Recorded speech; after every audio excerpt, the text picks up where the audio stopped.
Yo,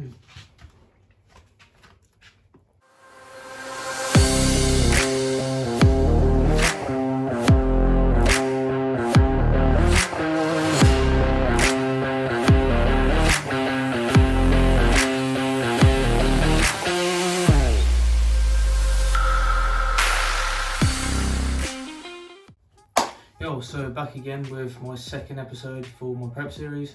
If you don't already know, I'm basically going to be pushing out videos each week, or hopefully each week. I don't know about time dependent towards the end, but I'm going to be taking you through my prep and showing you what I'm changing, what I'm adding in, what I'm taking out, how my physique's changing throughout the process.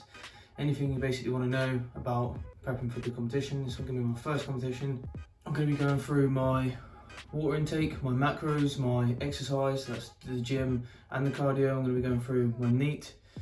If you don't already know about the NEAT, then that's on my first video. If you haven't seen the first video yet and you're watching this now for the first time, then I would suggest going back and watching the first video just so you got a full picture, because there's going to be some things that I'm not going to mention in every single video, like the NEAT. So if you don't know what the NEAT is, then be sure to go back and then watch that video and then come back and follow on and get the full picture. Happy days. Yep, so I'm going to be going through my check-in photos as I did last week.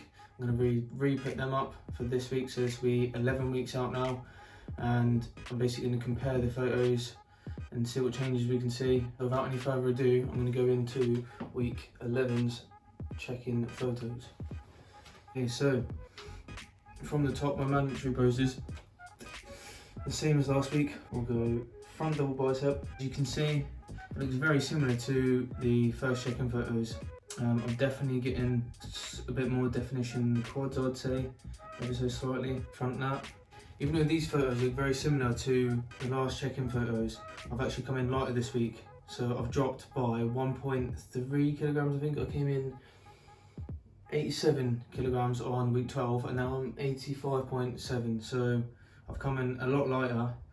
Some of you might be thinking that that's a big drop. I mean, it is a big drop, but I think that the 87 from the previous week was actually a fluctuation in weight going up. So I probably dropped maybe just under a kg within that week, realistically, taking into account the fluctuation.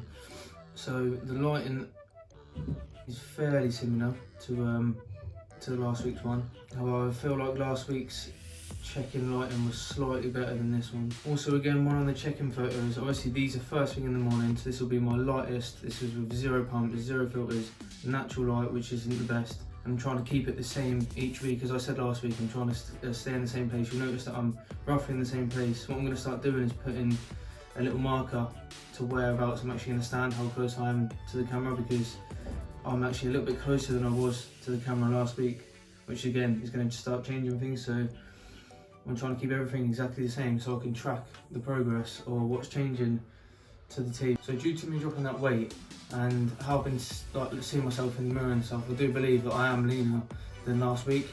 I can tell like my vascularity is coming out more, and obviously the leaner you are, the more likely your vascularity is going to come out more. Due to that big sort of drop in weight from the last check-in to this check-in, I'm going to be staying at the 3,500 calories, which is fine because my body's dropping off that weight. So this Sunday's check-ins, we'll see if it has actually dropped off again and what needs to be changed or manipulated. If it's dropped off again, then I'm getting leaner with being on that, which means I'm in enough of a deficit. And I'm doing my 10,000 steps a day for the NEAT, still on that. My cardio is 4 times a week on the stepper. Here's a quick clip of the last minute from one of the sessions. Sound? Yeah, the stepper isn't easy. For anyone that looks over and they see people walking upstairs, the stepper is not something to be underestimated, especially after a leg session or something like that, and your legs already feel heavy from that. So another one with the water. So my water is 4 litres a day on average. I say on average purely for the fact that when I'm in the gym, I'm not taking this with me. I'm taking this almost everywhere else, and some people think that it's a bit extra, and some people, you're either at home thinking one of 3 things. 1, that's just over the top and excessive and you don't need to. 2, fuck, that's a hell of a lot of water to be trying to drink in one day. I don't drink nowhere near enough. That's what one of you will be thinking. And then there'll be one person out there that's thinking, oh, that's actually a good idea, because then if that's what you've got to drink, that's easier to track then, because once it's done, it's done. You don't have to carry multiple bottles or keep on filling up the bottle and then counting how many bottles you've had each day, which is exactly why I use it, because if I was just using a smaller bottle, then I'm not gonna remember how many times I've refilled it and how much I'm having every time. It'd be hard for me to track, so I just fill this up. So this is 3,500 millilitres. So that's to that line there. So up to here is 3,800 millilitres, which I've measured. I basically use the water out of this for my smaller bottle, for my BC. I'll show you. I use the water out of that to prep my BCAAs and my creatine for the gym. However, the reason that I say average is because when I'm in the gym and I've finished that, or if I'm like halfway through and I'm still really thirsty and I'm getting really dehydrated, which happens all the time, I'll go and fill it up again, and then I'll replenish it, and then I'll drink that, I don't know, maybe like twice or 3 times in a session. So it fluctuates a little bit over, a little bit under, and also my shakes, what I have, which I'll go into more on my next episode. I'll go into like the little things that I'm having. I'll go into my supplements, what I'm having. I'll go into the milk and stuff like that, and just do a little bit of an eating one. Yeah, the milk I count towards my water intake, so often it'll be breaching the 4 litre mark because of these extra little things that I'm putting in. Again, if you're thinking, why am I having so much water right now? It's not just for rehydration and to keep me hydrated. If you go back and watch that first video, you understand why I'm using all this water, and I'll explain it a bit better in that. One thing I just want to mention is, as you're reducing calories, you don't even have to be prepping for a bodybuilding competition. This could just be you're reducing calories because you want to try and lose some of that excess fat, and you want to try and get toned, or you might have a holiday coming up, or it might be summer around the corner or something like that, and you're trying to strip all that fat off, and you're reducing down the calories, and you're still putting in the same work ethic that you're doing when you've got the extra calories. So you're putting in hard work in the gym. You might have been putting in extra work because you're now chucking in extra cardio to burn more calories. Because your body's under the same amount of stress, you're not feeding it the same amount of fuel as you once was. Recovery needs to get better and better as you're losing more calories than you're eating.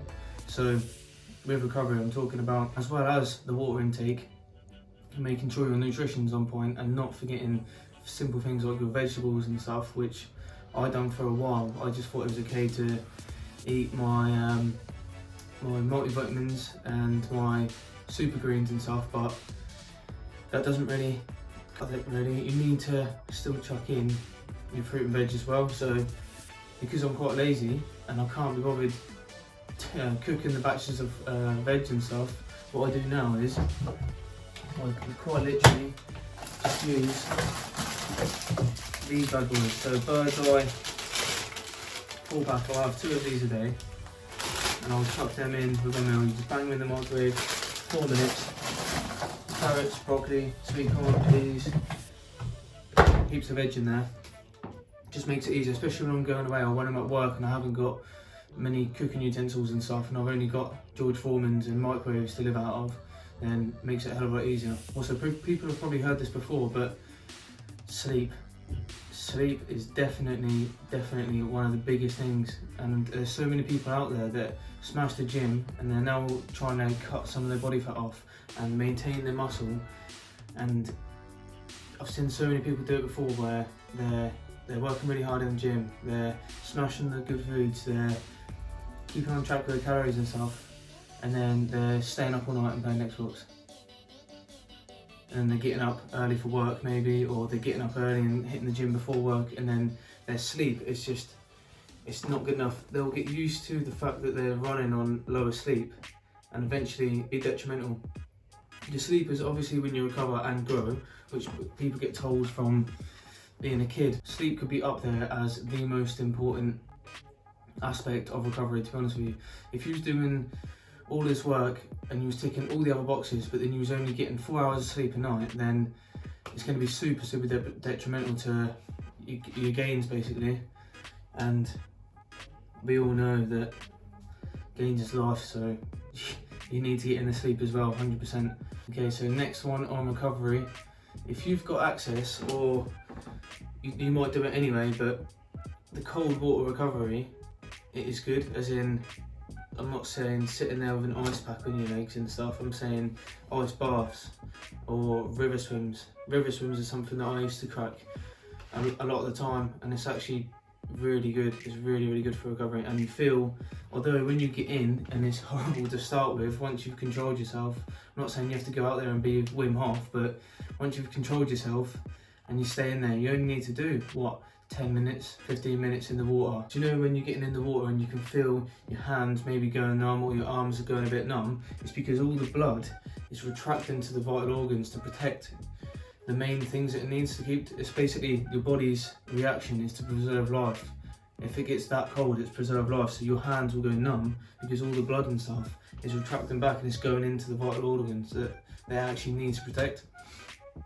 So then when you get out of the water and all that blood rushes back to these muscles and stuff, that's all just going to refresh, basically boost your recovery, because it's going to have better quality of blood. And said that, if you've got money to spend on recovery, there's obviously methods out there that people pay to do. So it'll be things like the cryotherapy, which I think is basically the same as, you'll basically get the same benefits as going into the river, but you're going to be standing in the freezing cold room.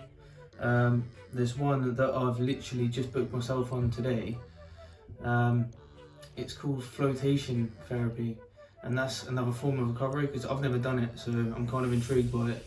It looks like, I don't know how to explain it, and I'll be able to give you a better overlook once I've actually done it. Right, okay, so battery died, and this is like my third time. It's like my third time trying to redo this. As I was trying to say, I've just booked in for flotation therapy, which is another form of recovery. I've never heard of it before. That's one of the reasons, that's like the main reason that I'm intrigued by it and want to do it, because basically, from what I gather, it's like a giant egg and it's filled half with water, and then the top half can open up and you basically go in. You can either opt to have the top just left open, or you can close the top down and have it complete darkness, and that basically boosts recovery. Some of you are probably sitting there thinking, how is floating in this egg going to boost recovery?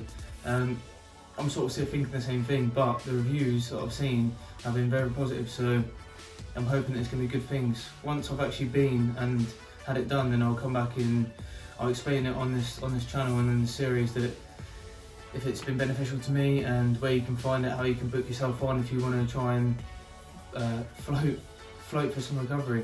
Next biggest one for recovery, and my last point, is rest days. So everyone's done it. Everyone who started the gym and they've seen the newbie gains coming in, they've just got addicted to the pump, and they're basically just not going for rest days and not having any rest days, which is what I've done, and I know so many people that do it, and I'll probably still end up doing it in the future because I'm addicted to it as well, and the gym is like what I look forward to in my day. So the more rest days, the worse it is, but you do need rest days, 100%. I went through a period before where I went for months of having literally 0 rest days, because I tricked myself into believe that I was giving myself enough outside recovery to be able to work out every single day and still put on the same amount of size that I would if I was having them rest days. But obviously that isn't the case. You do need the rest days, especially when you're reducing down the calories now. So even for me now, I've been told by my coach that I need to have 2 rest days a week, which is horrible, because I feel like that's like half the week taken up by resting, but it is what I need. It's not what I want, but it is what I need, and that's what you got to focus on. Okay, so I'm just going to input a small clip now from a posing practice which I've done in the gym. As you can see in the gym, I look a lot different, so I've also got a little bit of a pump on. It's different lighting. It's just so you can see what my physique's looking like in a bit of a gym setting. Next week I'll be adding in more of the posing maybe, so I'll probably add in like a full run through of my routine so you can see what that looks like and how that's going to be progressing as I'm basically getting closer towards my show and leading out. Also next week I'm going to be going over more of my food and stuff. As requested, I'm probably going to do a full day of eating and show you my actual meals and stuff, so you can see exactly what they look like, exactly what's going into them and that. I'll also be showing you my supplements, like my protein, my creatine, the milk that I'm using, the aminos, the pre-workout, everything, so I'll give you my personal opinion on them and show you exactly what I'm using. Alongside work, I'm actually doing a few online courses if you've clocked them on my Instagram story and stuff. I'll go into more detail about them next week, and hopefully we'll have progressed in them and get closer to actually getting them qualifications. That'll just help me improve my knowledge on a few things. So yeah, if anyone has any other questions about anything or want to know something, feel free to direct message me, comment, or if they want to see something in the video, then again, message me or comment in the comments and I'll try and fit it in next week. If you haven't already, please like my video, subscribe, share, and if you haven't seen my first video, please give that a watch. But that's the end of episode 2 of the prep season. Let's make some gains. Boom.